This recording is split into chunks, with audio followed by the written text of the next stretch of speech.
Bye-bye, you banned. Banned for life. Do you know what kind of a piece of you have to be to get banned off of Twitter for life while you're the president of the United States? Bye-bye. Well, I didn't vote for Trump. You mean would I still vote for Biden? 2024, would you vote for Trump this year? Would you consider it? Yeah. Well, I said the other day that voting for Donald Trump is on the table. I saw that. Yeah. I saw. Hey guys, welcome back to my channel and back to another video. So I came across this video last night and I was gonna film last night, but I was just way too tired.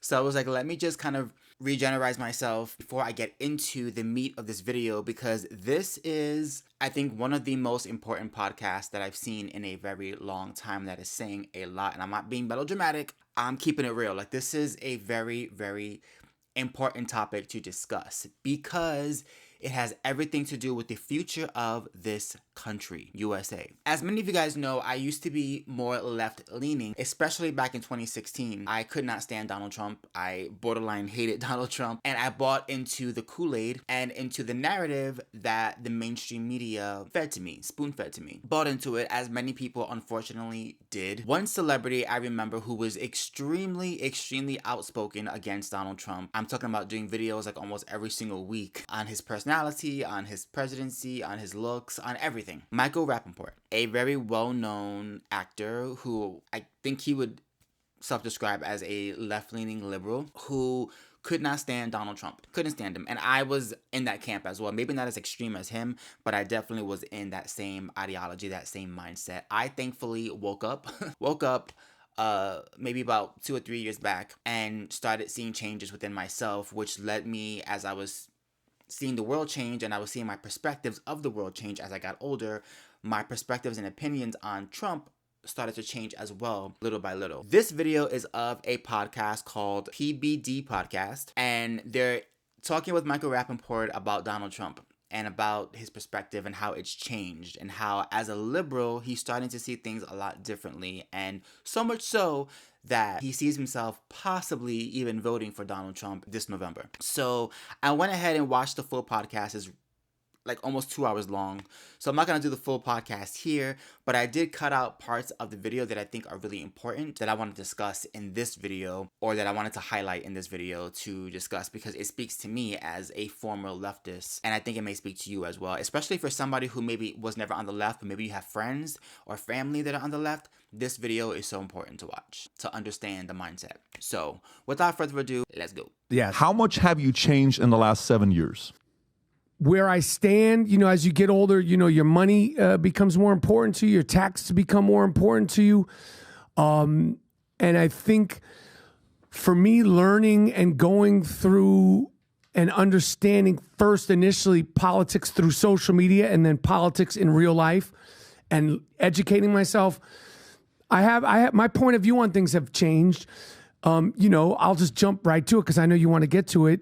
My point of view on Trump, and I want to ask you this because I know you're you consider yourself right now a Trump guy? I'm a center-right guy. But right now. Oh, there's no question about it. So the thing is, for me, like, you handle yourself in such a classy way, and people are like, Pat, you should run for president. Pat, you'd be a great president. And, you've accomplished and you're so successful. And, the way everybody, in your office, sort of presents himself, and it's a classy place, and it's, from the head down, I would imagine. The thing about Trump that's the hardest, amongst other things, the hardest for me and a lot of people to get past, along with the list, but the top, is the way he conducts himself as a president. And some people say, well, Mike Rapp, you talk shit. I'm not the president of the United States. Totally. And the insulting people, I don't know a thing about McCain. I don't know anything about his politics, but I know he served this country and he went through what he went through. For somebody like Trump, who is a draft dodger, somebody like Trump to insult him and give him a nickname and say he prefers his war heroes not to be captured, to me is the antithesis, and that's a big word. I'm using it just because I'm here with you, Pat. It's a big word for me. That's the antithesis. All right, really quickly, I want to just jump in and respond to what he's saying about his biggest issue with Donald Trump as far as why he, in the past, couldn't support him and why he's sort of hesitant today to jump on board and go that route. It's the fact that Trump's personality is very harsh and very hard to get past. And as somebody who was on the left and had that mindset, I 110% understand where he's coming from. I know for some of you guys who may be diehard Trump fans, or you've been on the Trump train since the beginning, you know, you don't really, that doesn't resonate with you, right? You don't really care about that. But the reason why this video is so important is because we need to have grace, in my opinion. We need to have grace on people who are starting to see the light, right? Who are starting to have a different perspective and are trying to get through those feelings that he's describing. Because for many people, it wasn't even the politics that bothered them about Trump. It was his approach. It was his delivery. That was the problem for them. And they couldn't get past that. And then you take that, right? His delivery, as harsh as it was sometimes, and then times that by 10 with the media and their biased coverage against him, and it becomes gigantic, ginormous. It becomes almost too big to bear, right? He would say one thing and it will be replayed over and over and over and over again, mostly out of context. And that's what people are being fed. And so it's hard to get past that maze of the mainstream media with someone who isn't really media trained, as Trump really isn't. He's not media trained. And so you put somebody who out there who's not media trained, who's just speaking their mind, unfiltered, and it could be a disaster when it comes to who's controlling the narrative. Remember, the left controls the narrative to this day. They control the narrative. And so to find the truth in all of that, you have to go through so many layers of research to find out what the truth actually is. And that's what my eyes were awakened when I started to do my own research and I stopped being spoon-fed what CNN and MSDNC was telling me, and I started doing my own work and I started thinking for myself, and I became more of a critical thinker and more of an independent thinker. And suddenly the personality factor didn't matter as much to me, because at the end of the day, and I always say that phrase, at the end of the day, but it's true. At the end of the day, does it really matter? Look at where we are today. Look at the economy today. Look at the world today. You can't tell me that where we are today with Joe Biden is much better than where we were with Donald Trump, who wasn't media trained. Like, the comparison is like apples to oranges. Who cares? Who cares? At this point, who cares? They're a much bigger fish to fry than I don't like the way he talks. I don't like his delivery. You know what I did like? The fact that we didn't have any wars. The fact that our tax dollars weren't going to fund other people's wars in other countries. The fact that our borders were more under control than they are today. Those things matter more to me as I'm getting older and wiser than the delivery of Donald Trump. And I think with Michael Rapaport, and I'm saying this for a reason, because I know some of you guys are going to be quick to comment frustration over what he's saying, but just bear with me. Bear with him. Bear with this segment, because he's talking through the issues that he has. But it gets better as the conversation continues. But this type of dialogue needs to happen, because he's saying things that maybe you don't understand, but trust and believe, in order for you to help people come from the other side, you got to hear them out. You have to understand where they're coming from in order to address and have the dialogue and have the conversation, as opposed to just shutting them out. Oh, be quiet. You're attacking Trump. No, he's talking through his issues and realizing that I had this barrier with him that stopped me from voting for him, or I had this barrier with him that stopped me from hearing the truth. And a part of me still struggles with that, but I'm starting to see things a little bit differently. Let him talk through it, because trust and believe, most people who used to be on the left had this same gripe and this same conversation with themselves, including me. And if I can come to the other side and you guys follow me, you guys subscribe to me, you guys like me, you guys know where I've come from, let's have some grace for other people who are trying to come from the other side as well. There is hope. Oh, and also, when it comes to John McCain, I agree with him. John McCain, I may not have agreed with on everything that he said policy-wise and did, but he was somebody who served. He was a prisoner of war during Vietnam, and he did a hell of a lot more than most people are willing to do or sacrifice for their country. And Donald Trump was wrong. He should have never said what he said about McCain, about "I like my war heroes who aren't captured." It was a stupid comment to make. I don't care how you feel about Trump. If you have a sound mind and you understand respect, especially for our military, you should have had a problem with that comment as well, regardless of where you stand on Donald Trump. That comment was definitely out of line and did not sit well with me, and I think many Republicans as well, who are military-loving people. I'm sure they were like, "Ooh, Trump, no." So I agree with him on that. I do. All right, let's keep watching. I know also his bark is bigger than his bite, but being the president, that's an extremely loud bark. His bark is bigger than his bite. So then that means you're a Biden guy. That doesn't mean anything.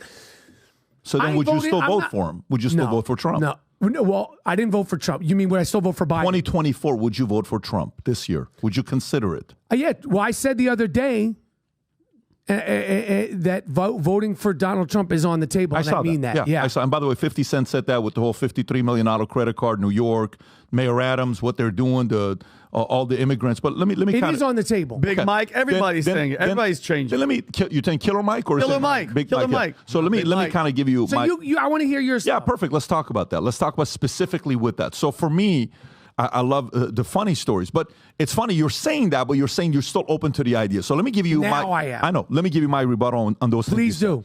So for me, I'm 45 years old, okay? Haven't been in business for, 20 some years and working with different personalities. What I valued when I was first recruiting in 24, 25 is very different when I was 30 after I wasted my time with a lot of people than what I valued at 35, 40, and then today, right? Today is a complete different Agreed. story. Ideally, in a perfect world, you would say, I want somebody who is this. I want somebody who is eloquent. I want somebody who talks like this and all these things. Many times, you would get a new guy that comes in with a phenomenal resume, looks good, everything looks good, then put him in the ring, have him get to work. Guess what? Nothing gets done, right? So let's go through some of your list. Draft dodger. At this point, that was a big point in the 80s to say that. No one gives a shit today. Everybody running today is a draft dodger, okay? So that quality on talking That's to the true. other side, it's irrelevant today. It's a good one for 80s, not for 2024. But you served, right? I served. McCain served. I'm a guy that I want the guy servant, but it's a different era today. But I'm just saying in terms of you as somebody who served, just specifically that. I know that had to be like, you're like, what is that? For sure. It's By the way, for sure, with the fact that not even serving is a bigger issue for me, not the draft dodging stuff. The draft dodging stuff, you got a rich dad.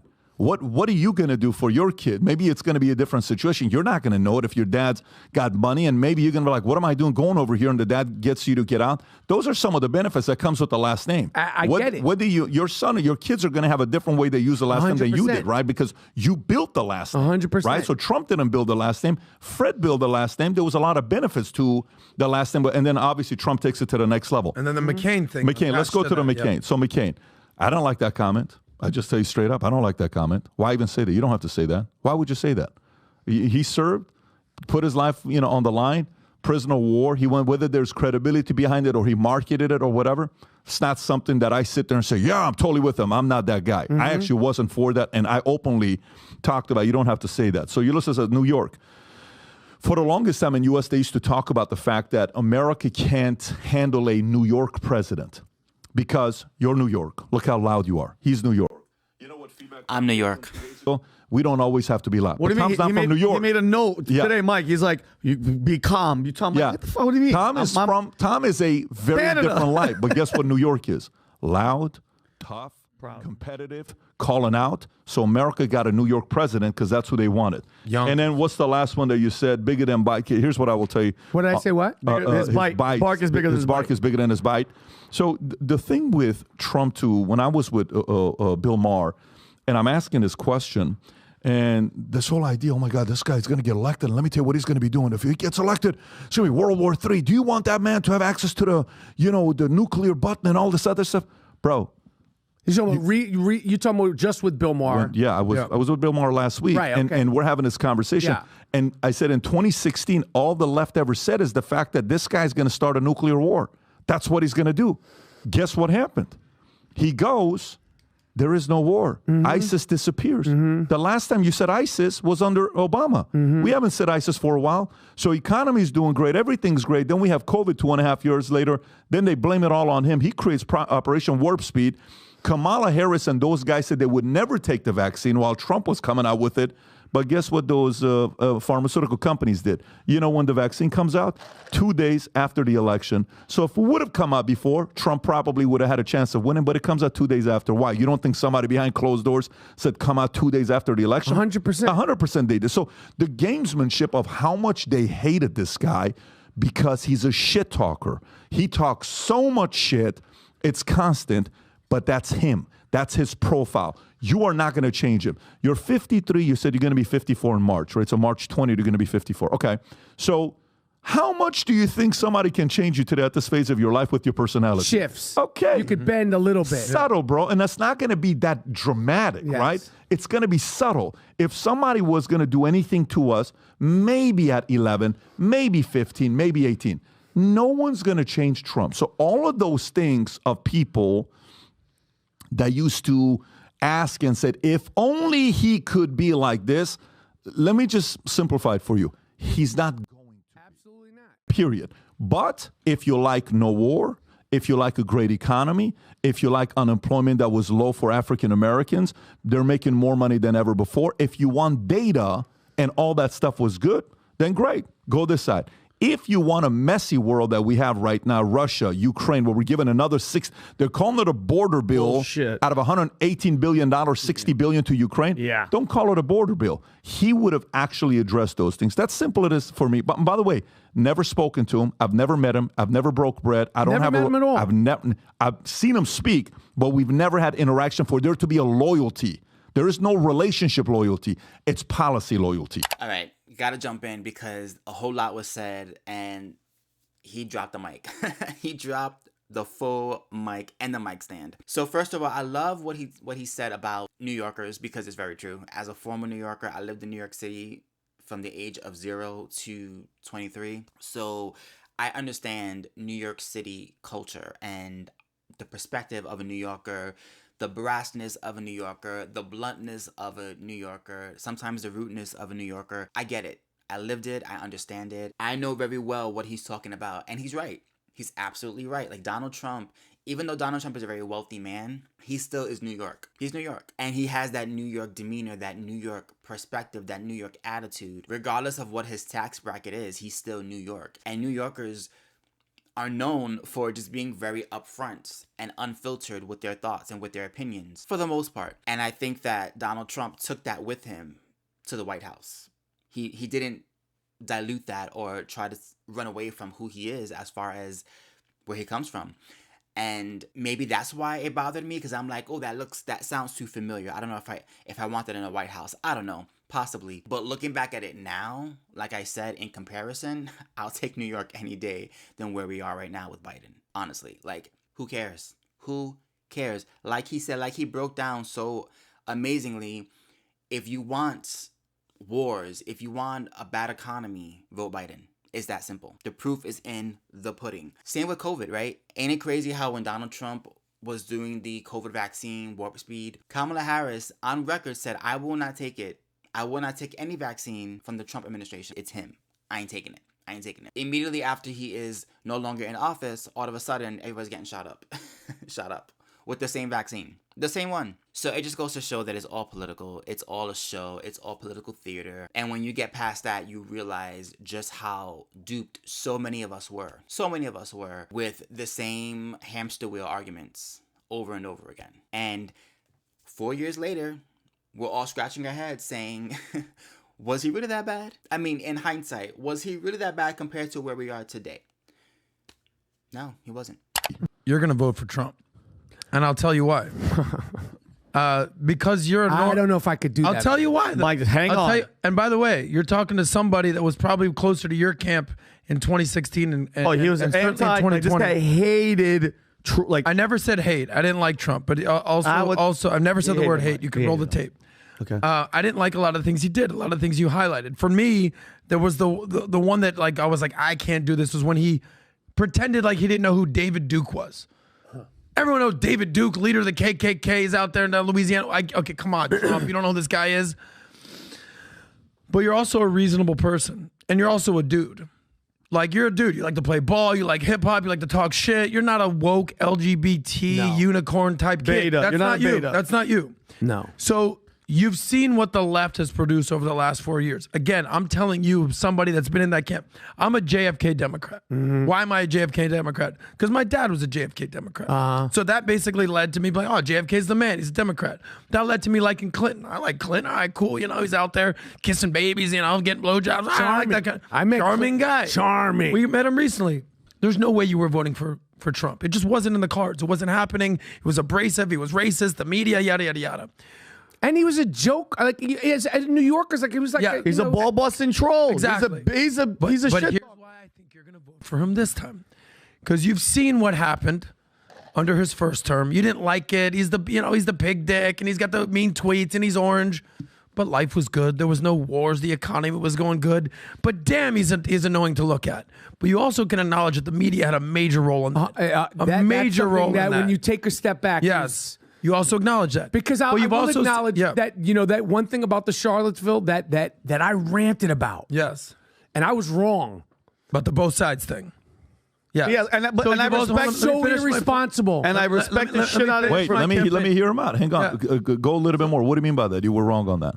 No, because he said the both sides, you know, there's good people on both sides. And when you see the full quote, Yeah. that wasn't what he said. And you know, I ranted on him hard for that. Hard. There's some video about it, whatever. I mean, I ranted hard because I was like, what are you talking about, man? Because you got played. And here's what this is why I think you're going to vote for Trump. Is because you, much like me, much like many people, independent thinkers, not the sheep, realize we kind of got played a little bit. Yes, Trump ain't exactly the smoothest character. He's not Jesus Christ. No. But his policies and who he has around him are way better than what's going on there. And here's my final point. You see what's going on with the border. You see what's going on with the wokeness. You see what's going on with culture wars. And you see what's going on with actual wars. Yeah. Specifically, you see who the Democrats have exposed their hand, especially the progressive left. You see what's going on between Israel and Gaza. You have 3 starved David highs on your chest right now. And as someone who is a proud New Yorker your whole life, you see what the Democratic Party has turned into. This DEI, ESG, woke manifestation of ridiculousness, intersectionality, decolonialization. You're looking at that and you say, you know what? As much as I can't stand pig dick Donald Trump, You said it. at least he's fucking normal. At least he doesn't want to turn my boy into a girl. At least he's normal. Well, But yes. At least he doesn't want to turn my boy into a girl. Yeah. At least he's defending Israel, not the fucking terrorists. And at the end of the day, I'm a reasonable person. Yeah. So like you said initially, I think I'm going to consider this. I'm considering it. Yes. But to pull that, I don't know, we don't pull levers anymore. Yeah. Actually pull that lever. Yeah, but pulling the lever for Biden. And then I'm going to tell you right now, I won't vote. I'm not voting for Biden. No. I'm not voting for Kamala. I'm not, you know. But then you can't talk shit. And you need to be able to talk Well, shit. wait a minute. So you're saying, so for you, Okay, really quickly before we continue. I love the fact that Michael was able to step up and say, you know what? My perspective on the whole Charlottesville thing that happened, I think it was in 2016 or 2017, that I was wrong. I heard a quote. I let the media direct what the meaning of the quote was. I didn't really do my research and I just reacted. And many of us fell into that trap because, again, the mainstream media was over time working against Donald Trump. And every single thing that he said or didn't say was scrutinized in a way that no other president has ever had to deal with, especially the current president. I mean, Exhibit A. Exhibit freaking A. And I'm on board with him on that because I was the same way. Even when he made the comment when he first was announcing his presidency run and he came down the golden escalators and he was talking about Mexico and he said how some people that are coming over from Mexico are good people, but some are also rapists and murderers. And people were like, oh my God, he said all Mexicans. And it's so easy to fall into the narrative when you hear him say something controversial, but is it really controversial if there's truth in that? You can't tell me that every single person that's coming over the border or coming through the border, however they're coming through, that every single one is coming with good intentions. When we have the data that shows that many people are bringing over things like fentanyl and drugs and the drug cartels, and yes, gangbangers and gang members, and yes, they are committing crimes against people. We can see it in broad daylight. It's happening, and they're not coming from this country. They're coming from other countries and crossing the border as refugees or migrants, and they're causing problems, right? And to not be able to speak on that fact because the woke media is going to attack you for being a racist. For so many years, he got labeled a racist because of the comments that he made about some people, not all, some people coming from Mexico who do not have good intentions. And you know what? He was right. And so many of us stupidly bought the narrative originally that, oh my God, he doesn't like Hispanic people. Oh my God, oh my God, oh my God. When if you look at the full quote in context, what he was saying is no different than what the data already shows. The only difference is his delivery. He was not politically correct. And you know what? So what? I'm so sick and tired of wokeness and correctness politically. You know what? Enough with it already. Because walking on eggshells is why we are where we are today, where we can't even define what a woman is because it's too offensive. I'm sick of it. I know you're sick of it. I think Michael's sick of it. Many Americans are sick of it. And it's why we're like, bring Donald Trump back. Screw it. I won't vote for them. So no matter what, that decision is That final. ain't happening. Okay. No, I'm not. They're not happening. Who? What? For I'm not Kamala voting and for Biden. Kamala. I'm not voting Or for anybody. Biden. Well, but Mikey, what about Not anybody vote for else? them. What about Michael? Listen, what about anybody Vinny, from what the he's left? saying is, Who? what he's saying There's is, nobody. I'm saying, like, Kennedy. what if Newsom or one of these cats pop up? Gavin? I just left California. I'm not voting for Gavin with the good hair. I love that. I love that. Gavin with the good hair, But- just like Gavin with the good hair. I'm not a sucker. Yeah, they love him. You see how much they love him, though. They love his Newsom. ass. They like his hair. But go deeper. Why do you say you're not a sucker? What does that mean? Because I just moved out of Los Angeles. Okay. It's not happening, man. Explain that. For those of the people that have never lived in LA, why the hell, you've been there for 20 plus years. Why the hell did you move out? Well, I moved out because I wanted to go to New York. I didn't move out for any reason. I wanted to move back to New York full time. That's why I left. But on top, the homelessness in New York, in Los Angeles and in California, San Diego, San Francisco. I could speak on those places. Sacramento is so, but particularly in Los Angeles, in the Los Angeles area is unacceptable. It's scary. It's I don't know the how to fix it. It's unacceptable. It's not safe. It's not sanitary. I know California and Los Angeles is a driving city, but I do like to walk. When you walk, you shouldn't feel just uncomfortable by hordes and hordes and hordes of homeless people. It's not good for them. It ain't good for me. It's not good across the board. So, Mike, you said, because I saw the video too, Pat played it the other day about, you said, still voting for him. It's still on the table.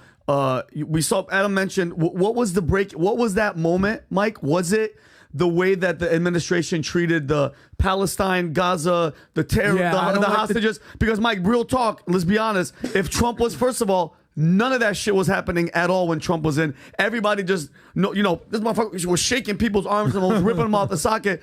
I think two things. A, it wouldn't have happened if it was under him. And number two, Mike, let's be real. About that, Nobody did it in those 4 years. Yeah. Here's my thing, though.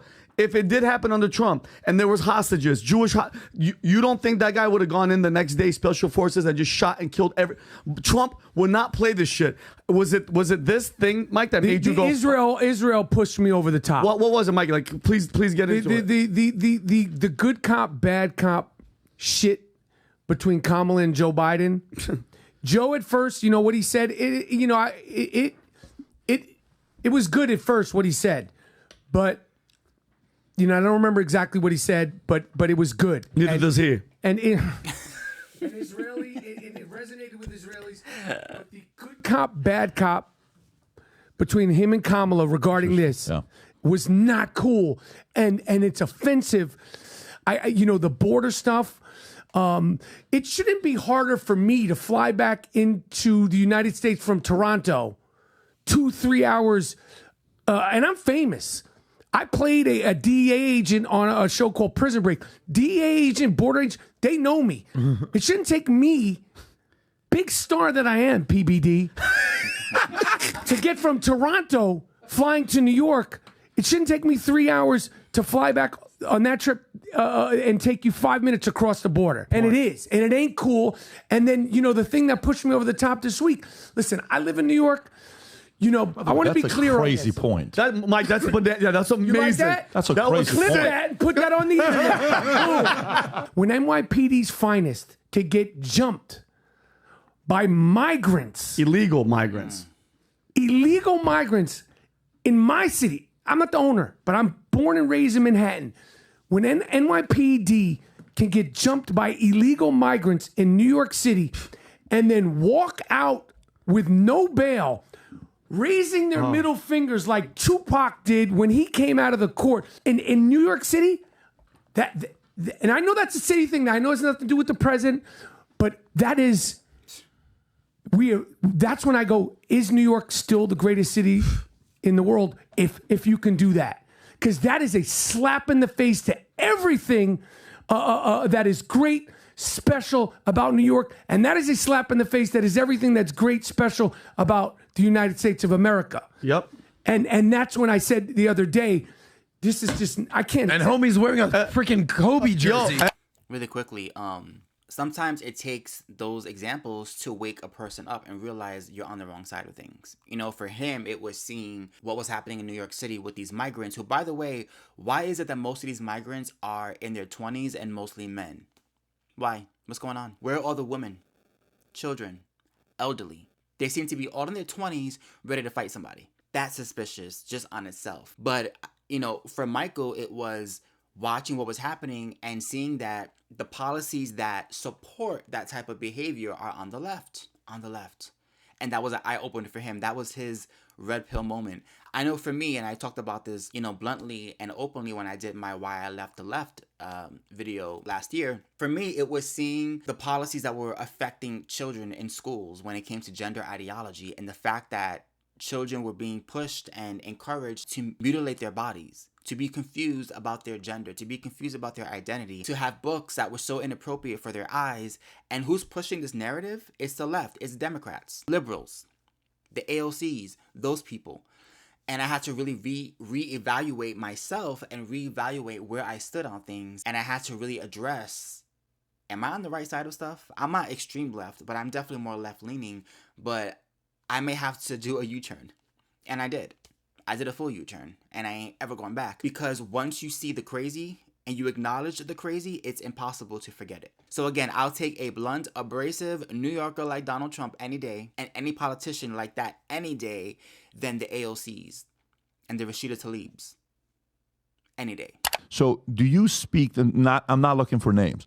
Are there other people who would have never thought about voting for Trump, celebrities who are either in sports or business or whatever, Hollywood? Do they call and say, Michael, what the hell is going on in New York? Pat, I can't speak on other celebrities. Now, I'm not saying names, but are those... I can't even say other names. I can't even say other names. But I could say this. There's a lot of people in the Jewish community that I've spoken to a lot that are like, I never, ever, ever thought... You know, some celebrities that I never thought I'd be at that point also. I never would have thought I would have even considered, and here I am. Yeah, that's exactly what's that's the reason that I said I think you're going to vote for Trump. And it's not even necessarily you. It could be any extension of you. Any reasonable person, especially Jewish, is going to look back and be like, the Jews are not voting. We're not doing it. How about the congressional testimony with the University of Presidents could it not condemn Harvard genocide? And shit? Wait, Harvard and all the unreal. There was literally protesting, like supporting Hamas, and I think that exposed, like the Jewish community was like, what the by the way, hell is here's going something on I thought here? of. Substitute any group, 100%. other than Jews.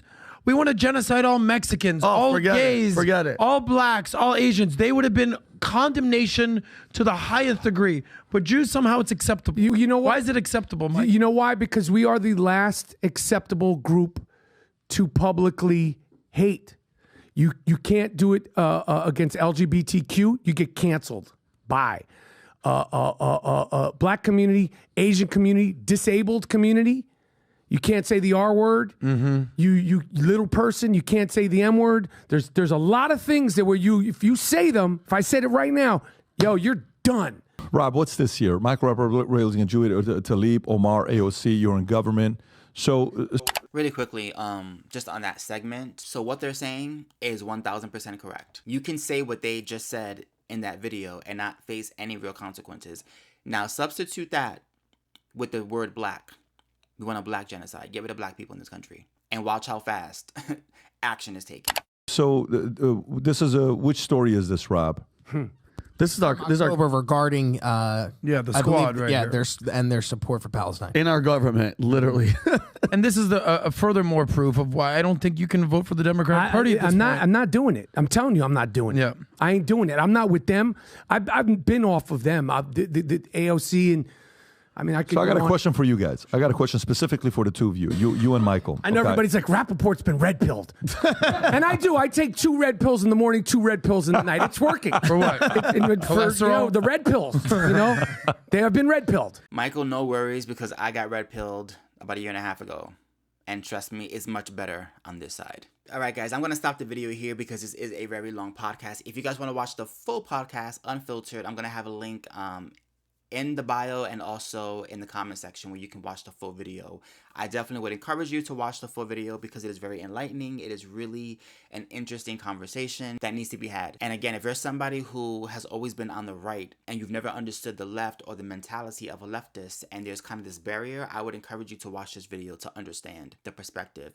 And also it may help you in having conversations with people in your life who may be on the left, whether it be a child, even a spouse, a sibling, a friend, whatever it is. Encourage them to watch this video because you'll get a better understanding of how to approach topics like this in a way that doesn't turn people off. It's very easy to just sit in our little bubble and say, you're stupid, you're dumb, you're an idiot. But what does that really do? Nothing. It's much better to have a dialogue. And they were having a dialogue, which is why this podcast to me is so important, because it's so relevant to what's happening today, and we need more conversations like this. We got to get over the whole "you're on the left, I can't talk to you" nonsense, because trust and believe, some of those people are just one topic away from moving over and running away from the left. It happened to me, happened to Michael, guarantee you it's going to happen to more people, and they need a place to run to.